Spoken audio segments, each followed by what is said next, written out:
What's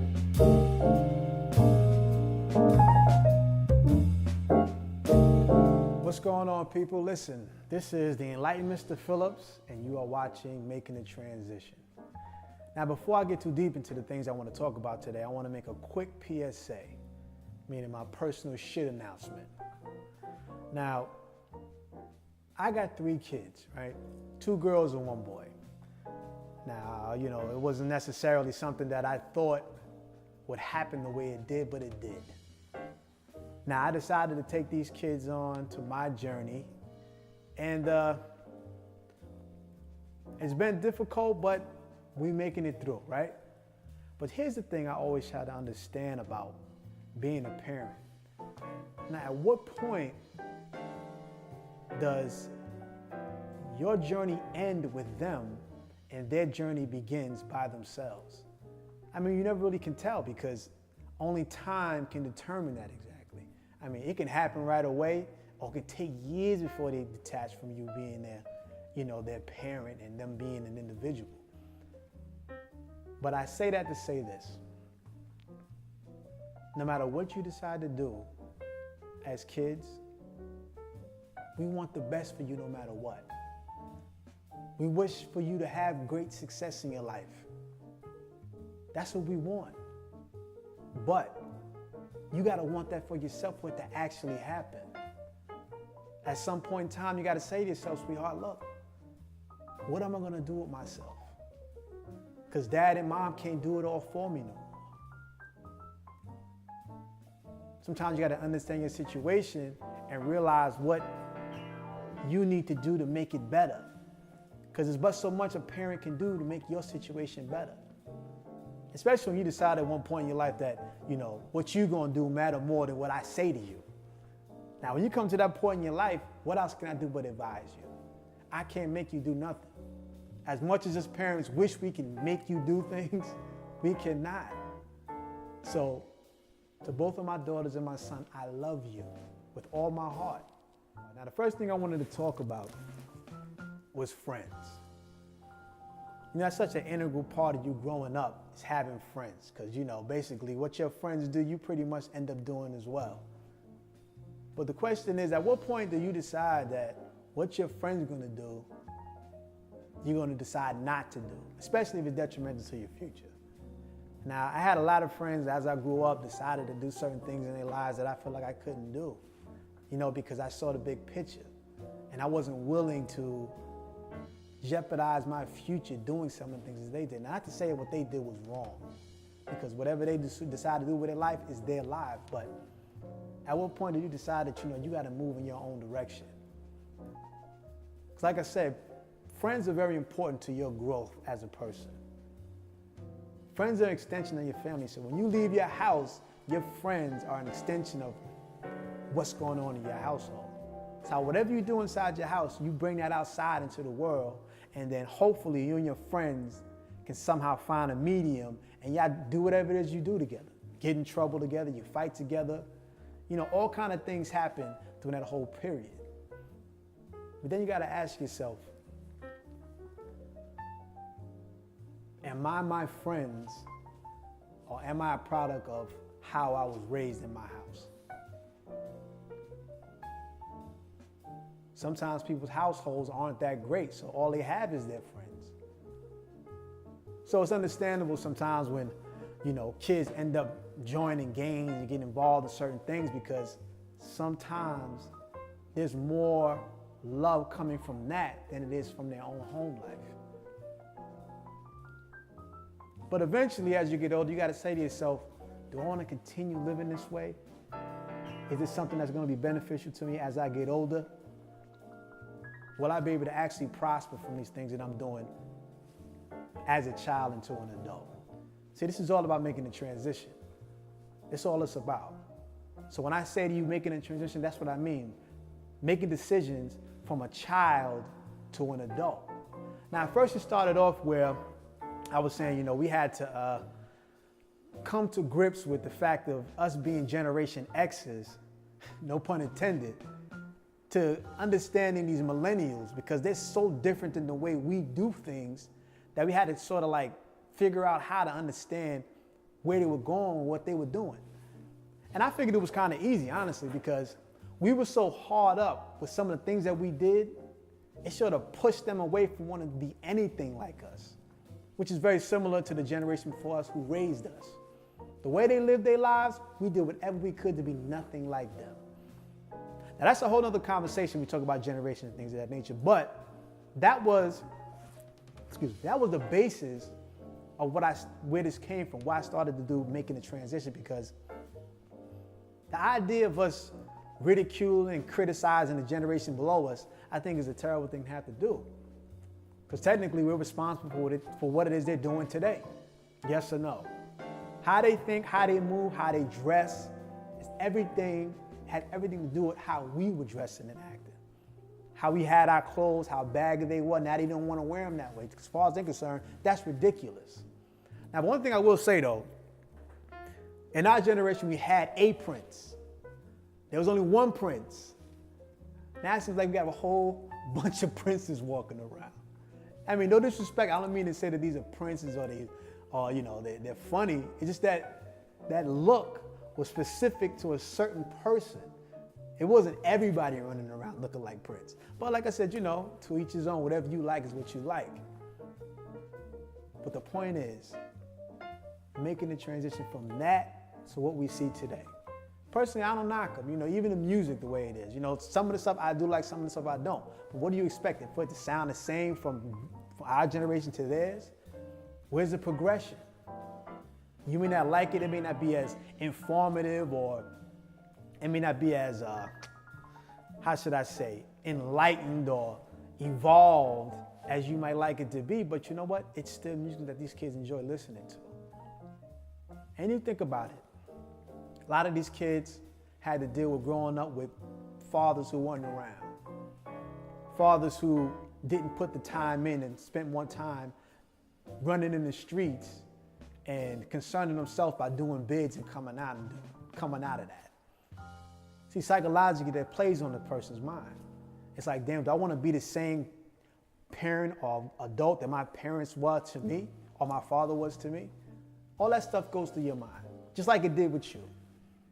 Same things that crossed their mind crossed yours when you were younger, when your parents were the way they were. Do you want to be the same kind of parent that your parents were to you? Good or bad? You could have had the greatest parents and still said to yourself, I don't want to be like my dad. It's just the way the natural progression of life goes. But we're going to move on from that. Now, past weekend we saw a fight between Conor McGregor and Mayweather. Now, it was an okay fight. It was what I expected it to be. The man couldn't even touch Mayweather. I expected that. Now, if you betted Conor McGregor, you need to kill yourself. The man has never boxed in his life. You bet Conor McGregor over a man who's boxed almost 30 years of his life to win? Remember, he's not using his feet at all. He has to use only his hand, and he has to fight more than 5 rounds. I think the average round may be four rounds, something like that. But you're asking a man who fights only 4 rounds in his matches to go the distance of 12 with a man who's been boxing for almost 30 years, and you expect him to win that? I don't know. I mean, if that's what you take and that's what you think, that's how you process that situation. Like, there's a possibility if he hits him one time, he could win. Have you ever seen Mayweather get hit more than once? Have you ever seen him get hit like that? I don't know. Maybe, you might have inside information I don't know. But I'm watching this stuff. And there's no way he was supposed to beat that man. No way. He had no chance. Even the guy who was Dana White, whatever the guy's name is, he knew he wasn't going to win. Conor McGregor knew he wasn't going to win.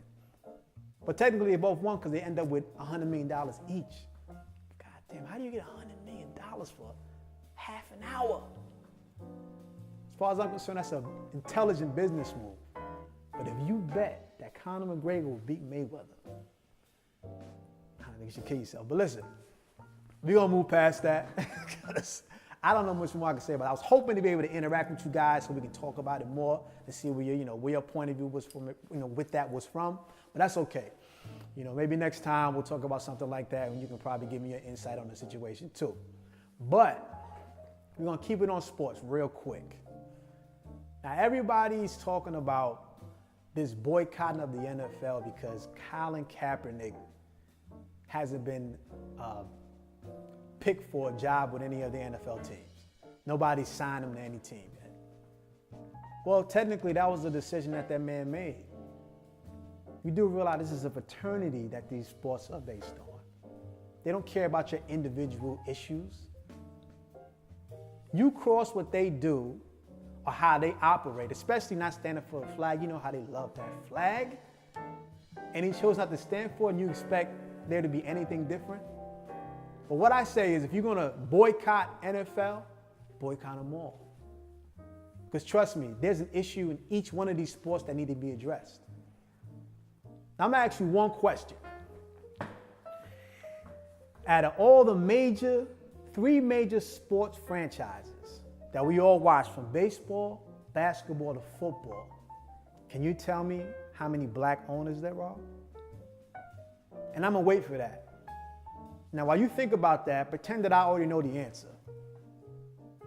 And I don't want to hear no like 15% ownership. I'm talking about a person who actually owns a team.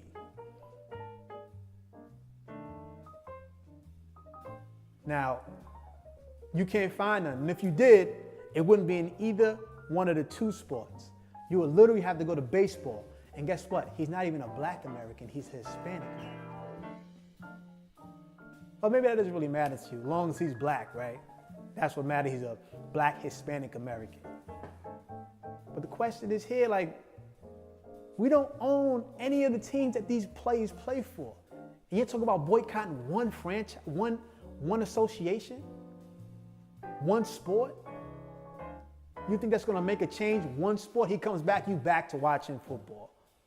Now, when this happened to Chris Jackson, I don't recall anybody talking about boycotting basketball. Oh no, we ain't doing that. We're not boycotting basketball. We love basketball way too much, right? To boycott that. But this is happening in every sport we've ever been involved in. Now remember, integrated sports have been going on for 70 years. And you mean to tell me within 70 years, you can't find one black owner of any of these franchises? Any of these sports franchises? None of them? But you want to boycott football. You want to boycott the NFL. I don't know, maybe I'm just talking. Maybe, I don't know what I'm talking about. Maybe I'm just running my mouth. But like I said, I did want to give you guys the opportunity to rebut the things that I say to you, but we're not live. But when you do watch this, leave your comments. And I'll get back to it next time we get up there. Because guarantee you next time, we're going to be live. And you can say whatever you want, whether it's positive or negative, I can care less. It's all about what you think and us being able to express and go over that opinion. Or maybe it's factual information that you got. You got some documented stuff you really want to talk about. Maybe that's what you got. That's cool too. But what I really want to stress is the fact that when you make decisions like that with boycotting, make sure you got your information, your facts together. One sport. All right. My friend said to me, right, when I made the first promo, he says, it's not that necessary or important to make a transition or make any changes because there's certain things about you that you may not want to change. I said, that's very true. Like, if you're good with money, like my youngest brother, right? Ever since he was a little kid, he can always save money, and I could never save money. I never understood how he could take $5 and make it last for a week or two. $5 he can make last 2 weeks. Me, $5 is going in a day. But here's the transition. How he spent the money, how he made more money, and what he decided that was important in his life when he used that money. See, these are the transitions we make. It's how we build on who it is that we really are at the core. So if you're good with money, that may be something you want to keep, but how you spend it, what you decide that you want to do with your money as you grow up, that is the transition you make. Trust me, he's not spending $5 on a bag of potato chips anymore. You understand what I'm saying? So there are certain things when it comes to you making changes, at the core, you are who you are, but you make transitions on how to make what you've been doing better and work out for you better as you get older. That's the point of making the transition. And it's okay if you disagree with what I say. That's fine. I would love to hear what you have to say. That's the whole point. But we all got to make changes to be better people. The weather changes. The sky goes from light to dark, dark to light. What in this world that you know of that doesn't change? Nothing in this world doesn't change. Everything changes. Whether you think that summer's going to come back around again, but through that transition, so many things are going to change. So many people are going to see winters differently. Maybe winters for the first time, summers for the first time. These are all changes. You're going to see your niece at 1, next year at 2, at the same time. This is a trend. This is a change. These are all things that we got to consider when we're talking about being better people. Being better people is about knowing how much you don't know. I asked a friend of mine who I work with, I asked him, I said, define intelligence. What do you think being smart is or being intelligent? He says, determining how stupid the people are around me. I said, really? So if everybody around you is stupid, how does that make you smart? Or how does that make you intelligent? Because technically you're not learning nothing from that. You know, there's a saying that people use, they say, when you walk into the room where everybody that's in there is smarter than you, you walk into the right room. And if it's the opposite way around, you need to leave that room as soon as possible. You agree with that? I mean, I do in a sense. I think I'm a pretty smart guy, but I love having the opportunity to learn from somebody who knows something I don't know. So when I ask questions, that's because I'm sincerely want to know what you think or what it is you know, so I can apply it to my everyday life.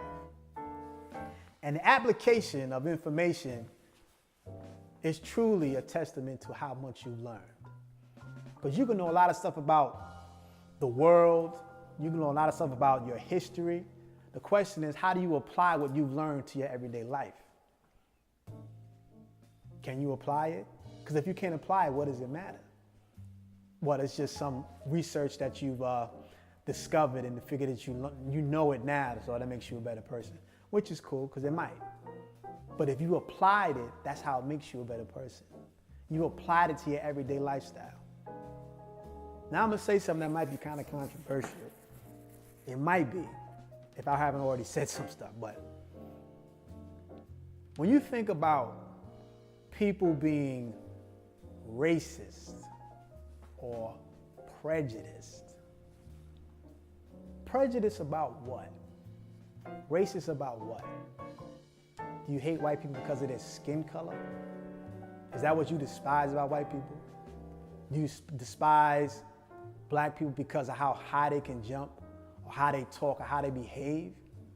What is your true issue? What is your real issue with people of the opposite race? Because if you despise a white person for what they have, you got to check yourself. What do you expect? Do you not realize what they've gone through and what they've done to attain what they have? Why would you be jealous of that? Why would you feel some type of animosity because they attained it the way they have?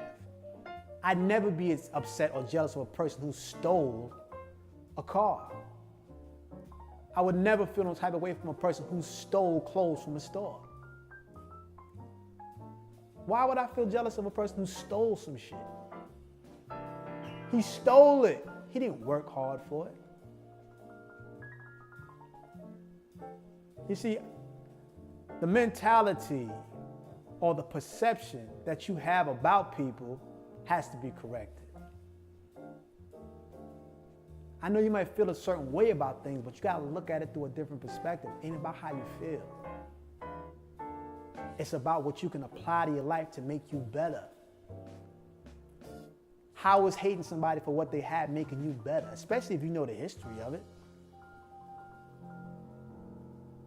But some of you don't, so I guess it's probably why you might feel that way, but I think it's important that you know it. And I'm going to go through it as much as I possibly can. Now, there are other people out there who are better at that than me, but trust me, if you're not listening to them and you're listening to me, you're going to get it either way. Because like I said, I'm here to help you so you can help me. We can't grow apart. We got to grow together. Everybody asks what solutions are there for black people to do better in our lives. I think it's fairly simple. If we show more appreciation for the things that we do together, we can build from that. The resentment that we have towards each other is ridiculous. We can't even appreciate a person being good at something without saying to themselves, oh, I can do better. Or, I know somebody who's better than that. Oh, he ain't all that. It ain't that great. These are the things that come through, cross your mind, and these are the things that people say. Why does any of that matter? It's time for a change. It's time for a transition. Now, like I said, I didn't want to do so much like talking at you because, I know that I can get tired. And right now my ass is tired. I'm pretty tired myself, but still in all, I came here to do a job and I'm going to do it to the best of my abilities. Now I want to go back to something I went to before. If you're having issues in relationships, if you're having problems with, being involved with the opposite sex or with women or men, the question you always have to ask yourself, do you truly love men or do you truly love women? Because there are some men who deal with women because they don't like men. And there are women who deal with men because they don't like women. But then again, things are changing so much that's probably not even the case anymore. But you always have to ask yourself, when you do anything you love doing, there's nothing that can deter you from doing it.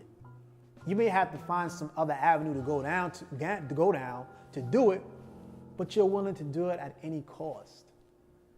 It's no different when you're dealing in a relationship with somebody. If a relationship with somebody doesn't work here, you'll find ways to find someone that's willing to work with you to make things work. That's always in the back of your mind. You take the idea or you take the mistake that you may have made in one relationship and you'll say to yourself, no, listen, I can't do that no more. I can't deal with this kind of person no more. This is what I need. I'm not gonna do that no more because it didn't work with them, so I gotta try something different.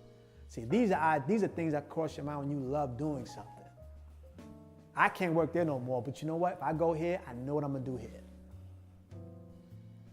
It may not be coming out the way, I hope you understand what I'm saying to you, that when you have a love behind something, you're always pushing to do the right thing by it, whether it's with this person or not with someone else.